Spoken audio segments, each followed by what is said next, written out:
નમસ્કાર, સ્વાગત છે આપ સૌનું.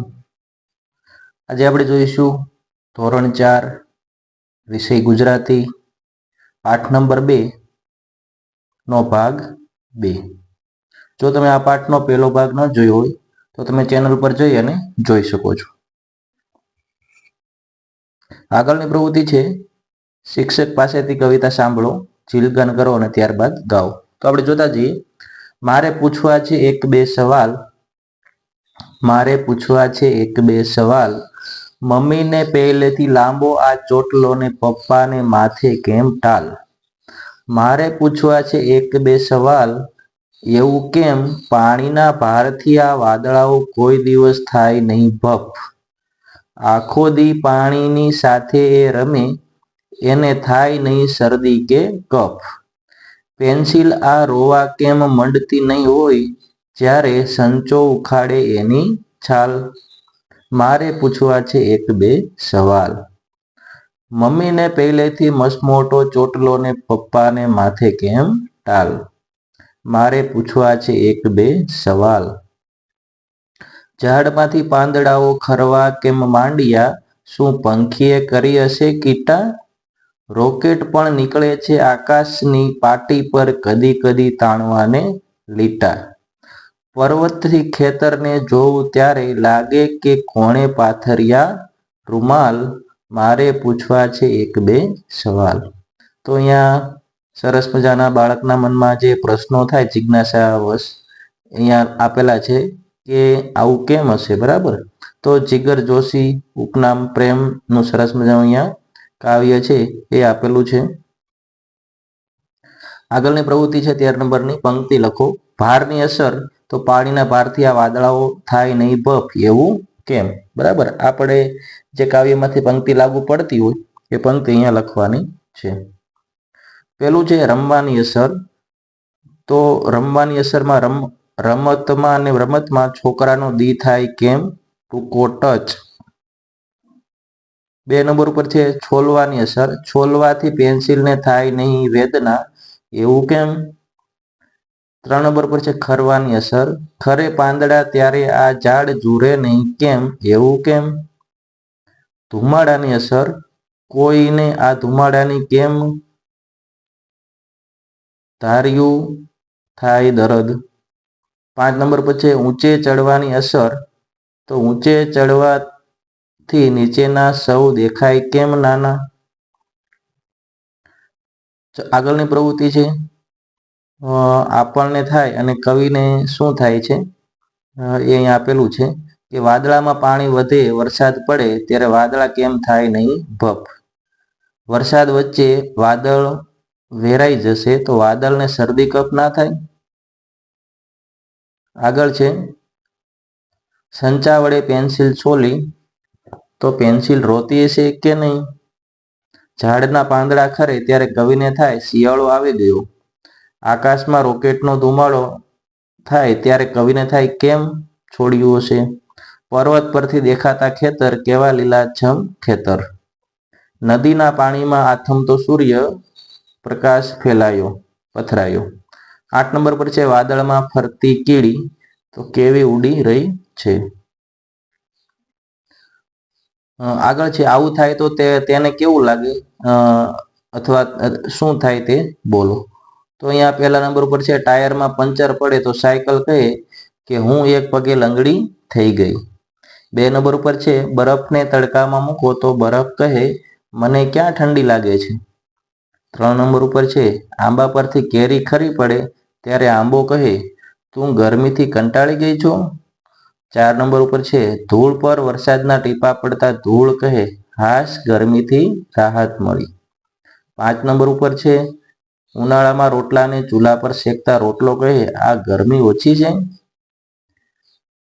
આગળની પ્રવૃત્તિ છે 16 નંબર પર શબ્દ શોધો અને વાક્ય બનાવો. તો અહીંયા જો 1 થી 20 નંબર આપ્યા છે અને એના નીચે છે અમુક અક્ષરો આપેલા છે, બરાબર. તો એ અક્ષરો જે આપણે છે કયો શબ્દ બને છે એ આપણે લખવાનું છે. તો 9, 10, 14 અને બીજા અક્ષરથી બનતો શબ્દ. તો 9મો શબ્દ છે એ ક છે, 10મો અક્ષર છે લ છે, 14મો અક્ષર ર છે, અને બીજો અક્ષર છે એ વ છે. તો આ રીતે શબ્દ બનશે ક-લ-ર-વ. 2 નંબર ઉપર 13મા અને 5મા અક્ષરથી શબ્દો બનશે ચણો. 3 નંબર ઉપર બનશે કલગી. 4 નંબર ઉપર શબ્દ બનશે પોરસાય. 5 નંબર ઉપર શબ્દ બનશે રાજીના રેડ. આગળ આપેલું છે મજા પડે તેવા પ્રશ્નો બનાવો અને વર્ગ સમક્ષ રજૂ કરો. તો ઉદાહરણ આપેલું છે ઘંટને જોરથી વગાડવામાં આવે છે તો પ્રશ્ન એ બિચારો બહેરો નહીં થઈ જાય, બરાબર? એમ એ રીતે આપણે આગળના પ્રશ્નો બનાવવાના છે. તો અ ઉપર છે સાબુથી ગંદા કપડાં ધોવામાં આવે તો આપણે પ્રશ્ન બનાવી શકીએ કે એ બિચારા ફાટી નહીં જાય. કપડાને બદલે પહેરનારને ધોવામાં આવે તો કપડાં ગંદા થાય. અંધારું હોય ત્યારે દીવો પ્રગટાવવામાં આવે એ બિચારો દાઝશે નહીં. દીવાની શી ભૂલ હતી કે એને સળગાવવામાં આવે. આગળ ક છે મીઠાનો સ્વાદ ખારો હોય છે. તેનો પ્રશ્ન આ રીતે બને કે એ બિચારાને ખોટું નહીં લાગે. એનો સ્વાદ ખારો હોવા છતાં એ રસોઈમાં કેમ? સરસ. ત્યારબાદ આગળની પ્રવૃત્તિ છે 18 નંબરની. બંને ફકરાના લખાણમાં શું તફાવત છે તે શોધી અને લખો. અહીંયા 2 પેરેગ્રાફ આપેલા છે, બરાબર? વાંચી લેજો. અને ત્યારબાદ અ સારો લાગ્યો કે બ શા માટે? તો અ સારો છે, બરાબર? એને જીવજંતુ છે એ ગમે છે. અને આગળ છે 2 નંબર ઉપર પહેલા ફકરામાં અનિરુદ્ધ અને ભદ્રેશ નામ કેટલી વાર આવે છે? તો અનિરુદ્ધ છે 4 વાર આવે છે અને ભદ્રેશ છે 5 વાર. 3 નંબર ઉપર છે બીજા ફકરામાં લખેલા નામોને બદલે કયા કયા શબ્દો વાપર્યા છે? તો જીવજંતુ છે એમાં તેમનો, તે, એમને. અનિરુદ્ધ માટે એના, તેના, મારી. ભદ્રેશ માટે તે, મને, તું અને તને.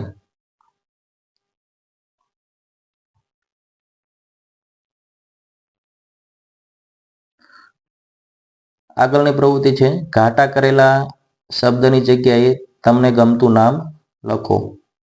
તો અહીંયા આપેલું છે કે વાક્ય છે કોઈ પણ માટેનો શબ્દ અને મેં મૂકેલો શબ્દ. તો અહીંયા ઘાટો અક્ષર છે તેનો. તો અહીંયા આપણે બોક્સમાં તેનો આપેલું જ છે. તો અહીં નામ છે આપણે મૂકવાનું છે. તો આપણે અહીંયા પંકજ મૂકેલું છે કે પંકજ નો. ત્યારબાદ 2 નંબર ઉપર છે તેમાં. તો તેમાં છે એ ખાલી બોક્સમાં. તો તેમાં એટલે શેમાં? તો કે ટમેટામાં. ગઈકાલ છે, ગઈકાલ છે બોક્સમાં. ગઈકાલ એટલે પરમ દિવસે. આગળ છે આ દફતર તેનું. તેનું છે એ બોક્સમાં, બરાબર? તેનું એટલે કોનું? તો પાર્થનું. તેનાથી, તેનાથી છે એ બોક્સમાં. તેનાથી એટલે કોનાથી? તો કે ચેતનાથી. વાંચો અને જવાબ લખો. એમાં પેલું છે કલમલ કબૂતર ઘૂ ઘૂ કરે છે તે ચણ ચણે છે. અહીં તે એટલે કોણ? તો તે એટલે કબૂતર. 2 નંબર પર છે ખાલી જગ્યા ઝાડ પર બેઠો છે તે હૂપ હૂપ કરે છે. ખાલી જગ્યામાં શું આવી શકે? તો ઝાડ પર વાંદરો બેઠો છે અને તે હૂપ હૂપ કરે છે. 3 નંબર પર છે મારું નામ શ્રેય છે. શ્રેય ચોથા ધોરણમાં ભણું છું. બીજા વાક્યમાં શ્રેયના બદલે શું લખવાથી વાક્ય સાચું બનશે? તો શ્રેયની જગ્યાએ હું લખવાથી વાક્ય સાચું બનશે. 4 નંબર પર છે હર્ષિલ હોશિયાર છે તેને તે શિક્ષક બનવું છે. ખોટા વિકલ્પ ચેકી નવેસરથી લખો. તો આ રીતે સાચું વાક્ય બને કે હર્ષિલ હોશિયાર છે તેને શિક્ષક બનવું છે. 5 નંબર ઉપર છે આપણા રાષ્ટ્રપિતાનું નામ મોહનદાસ ગાંધી છે. તેમને સૌ મહાત્મા ગાંધી તરીકે ઓળખે છે. તેઓ હંમેશા સાચું બોલતા. કોણ સાચું બોલતા? બીજા વાક્યમાં એના બદલે ના કયો શબ્દ વાપર્યો હશે? બરાબર? તો એમાં આવે મોહનદાસ ગાંધી એ તેઓ.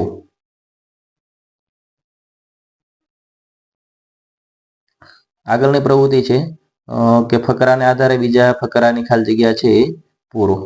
તો અહીં આપેલું છે કે એક તપેલી લો. તપેલીમાં એક ગ્લાસ પાણી રેડો. તપેલીમાં એક ચમચી ખાંડ નાખો. ખાંડને હલાવીને ઓગાળો.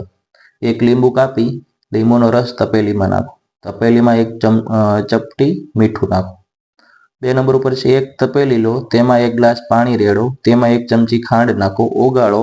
એક લીંબુ કાપી લીંબુનો રસ તેમાં નાખો. તેમાં 1 ચમચી મીઠું નાખો. બ છે બજારમાંથી પતંગ ખરીદ્યા, દોરા ખરીદ્યા, પતંગની કન્ના બાંધી, પતંગને ઝુમકા લગાવ્યા, પતંગને આકાશમાં ચગાવ્યા, પતંગને આકાશમાં દૂર દૂર સુધી જવા દીધા, આખો દિવસ પતંગ સાથે ખૂબ મજા કરી, સાંજે પતંગ ઉતારી લીધા. તો આ પેરેગ્રાફ છે એના ઉપરથી નીચેની ખાલી જગ્યા પૂરવાની છે. જોતા જઈએ. બજારમાંથી પતંગ ખરીદ્યા, દોરા ખરીદ્યા, તેના કન્ના બાંધે, તેને ઝુમકું લગાવ્યું, તેને આકાશમાં ચગાવ્યા, તેને આકાશમાં દૂર દૂર સુધી જવા દીધા, આખો દિવસ તેની સાથે ખૂબ મજા કરી, સાંજે તેને ઉતારી લીધા. આગળ આપેલું છે અહીંયા કોષ્ટક આપેલું છે. એ કોષ્ટકને આધારે આ કોષ્ટક છે પૂરું કરવાનું છે. કોના માટે અને શાના માટે વપરાણું છે એ આપણે લખવાનું છે. પેલું વાક્ય છે એમને ચણ વીણતા શીખવાડવામાં હોશિયાર તો કોને? કોઈ પણ, એટલે કે એમને, અને કોને? તો કે બચ્ચાને.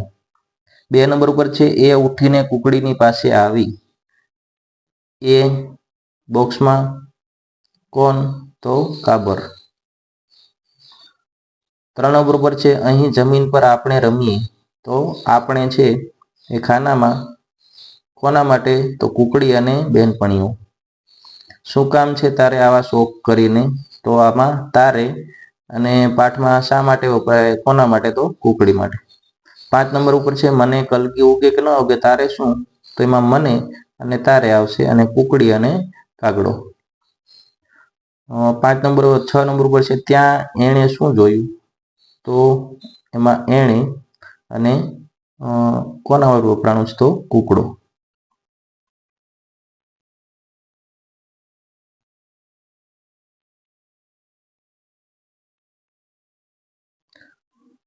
આજે બસ આટલું જ.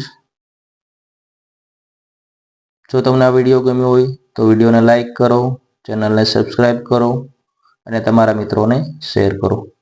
મળીશું નવા વિડીયો સાથે, નવા ટોપિક સાથે. ત્યાં સુધી જય હિન્દ, જય ભારત.